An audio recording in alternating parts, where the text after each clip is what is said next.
Well, good morning, everyone from Endeavor. We had a great night last night, got to get a little sleep, and as you can see from the video, we are just passing over Saudi Arabia in the Middle East. A beautiful day pass right now. And heading northeast up towards Central Asia, and then we'll work our way out the western part of the Himalayas there and work our way all the way out over, looks like Japan, out into the Pacific for this particular pass.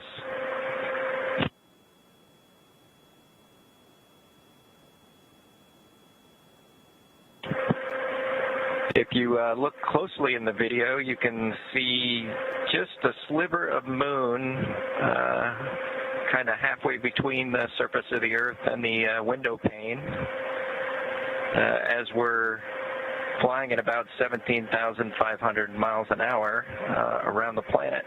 Getting pretty close to ISS. When we were in the night part of this orbit, we actually got to see ISS out the window, which was pretty neat to see it for the first time on this trip. Bob's panning the camera back now, just kind of taking a look at around the cabin just to see how things look after a cruise lived in Dragon for an evening. We last night, the way things went, we had our normal activation, got out of our suits, had some a little bit of dinner, then reconfigured the cabin for orbit ops. Did a couple other events, including the media event last night, and then we proceeded to get ready for bed, which in space takes a little bit longer than I think on planet Earth. We had to pull out sleeping bags and sleeping clothes and all those kinds of things. Got kind of cleaned up, and then we ended up sleeping just like we are right now, right in our chairs, which was actually a pretty comfortable night's sleep.